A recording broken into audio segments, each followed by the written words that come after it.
Good morning, praise lord, hallelujah. આજની સવારની પ્રેમી સલામ, જય મસીહજી. મિત્રો, આજે સપ્તાહના અંત દિવસને માટે, આજે નવા દિવસની ભેટને માટે પ્રભુનો આભાર માનીએ છીએ. પ્રભુ એક એક દિવસ આશીષિત કરે છે, એક એક દિવસના વચનો પ્રભુ આપે છે અને ખાતરીદાયક વચનમાં આપણે વૃદ્ધિ પામીએ છીએ. અને આ સેવામાં આપ સર્વ જોડાવ છો, ઉત્તેજન આપો છો, માટે પ્રભુનો આભાર, પ્રભુના નામને ધન્યવાદ આપીએ છીએ. પવિત્ર આત્માના સામર્થ્ય વિશે આપણે શીખતા આવ્યા છીએ કે મંડળી વૃદ્ધિ પામી એનું કારણ એટલું જ કે મંડળી પર પવિત્ર આત્માનું સામર્થ્ય સંબોધક બીજો આત્મા ઉતરી આવ્યો અને પ્રભુની કૃપામાં મંડળી વૃદ્ધિ પામી. અને પવિત્ર આત્મા સદા રહેવાને માટે આપણને પ્રભુએ આપેલો છે. એક દિવસ, 2 દિવસ, 1 વર્ષ નહીં, પણ આખી જિંદગી. મંડળી જ્યાં સુધી આ પૃથ્વી પર જગત પર અસ્તિત્વ ધરાવે છે ત્યાં સુધી પવિત્ર આત્માનું સામર્થ્ય મંડળી જોડે છે.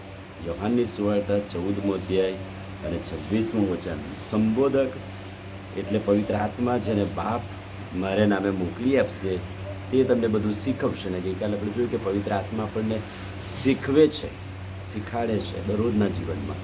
અને સંબોધક એટલે પવિત્ર આત્મા જેને બાપ મારે નામે મોકલી આપશે તે તમને બધું શીખવશે, તમે એમાં વૃદ્ધિ પામશો. યોહાનની સુવાર્તા 14મો અધ્યાય અને 17મું વચન. સત્યનો આત્મા જેને તમે ઓળખો છો તે તમારી સાથે રહે છે અને તમારામાં વાસો કરે છે. એટલે કે પવિત્ર આત્મા, સત્યનો આત્મા, જે પ્રભુએ આપણને પવિત્ર આત્માનું સામર્થ્ય આપી છે, સદા આપણામાં વાસો કરે છે, સદા આપણી સાથે રહે છે. એટલે આપણને પાપથી રોકે છે, આપણને જ્ઞાન આપે છે, આપણને સાચા માર્ગ પર દોડે છે, ન્યાયપણાના માર્ગ પર ચલાવે છે અને જુદી રીતે પવિત્ર આત્મા આપણને દોરવણી આપે છે. પણ પવિત્ર આત્માનો વાસો આપણી પર છે. પવિત્ર આત્મા આપણા માટે શું કરે છે? તો પવિત્ર આત્મા અંધારાની અસાધારણ બીકથી આપણને મુક્તિ આપે છે. પવિત્ર આત્મા આપણી સાથે છે. બીક અને ગભરાટ, અંધકારમય જીવન શેતાન લાવે એવા ટાઈમે પવિત્ર આત્મા જ આપણને દોરવણી આપે છે, પવિત્ર આત્મા જ આપણને શીખવે છે અને પવિત્ર આત્મા આપણી સાથે વાસો કરે છે. સંત પાઉલ કોરિન્થની મંડળીને બીજો પત્ર લખતા 13મો અધ્યાય 14મું વચન. પ્રભુ ઈસુની કૃપા તથા દેવની પ્રીતિ તથા પવિત્ર આત્માની સંગત તમ સર્વની સાથે રહો. સદા સર્વદા પવિત્ર આત્માની સંગત સદા આપણી સાથે રહે એમ પ્રભુનું વચન કહે છે. દેવની પ્રીતિ અને પવિત્ર આત્માની સંગત. પ્રભુની કૃપા તો ખરી જ, દેવની કૃપા તો ખરી જ, પણ પવિત્ર આત્માના સામર્થ્યમાં દેવની પ્રીતિ અને પવિત્ર આત્માની સંગત એ આપણી સાથે રહેશે. આપણને સર્વ રોગથી મટાડે છે. દુઃખ, સંકટ, મુશ્કેલીઓ, રોગચાળાથી પવિત્ર આત્મા આપણને મુક્તિ આપે છે, આરામ આપે છે અને ભંગિત હૃદયોને રૂઝવે છે. કેટલી બધી વાર આપણા હૃદયો ભંગિત થઈ જાય, આપણે નાસીપાસ, હતાશ, નિરાશ થઈ જઈએ. એવા ટાઈમે પવિત્ર આત્મા દેવ આપણા ભંગિત હૃદયોને રૂઝવે છે, આપણા ઘાને રૂઝવે છે. પવિત્ર આત્મા આપણી સાથે રહે છે. આપણા ખાલીપણાના જીવનને પવિત્ર આત્મા ભરી દે છે.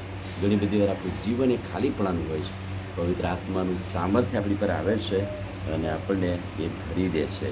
નિસહાયતામાં મુક્તિ આપે છે. ઘણી બધી વાર એવું લાગે કે આપણે સહાય વગરના થઈ ગયા છે.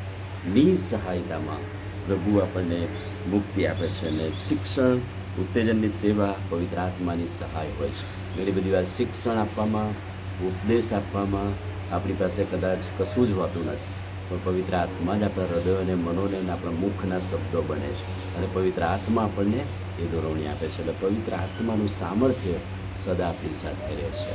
આમીન. પ્રાર્થના કરીએ.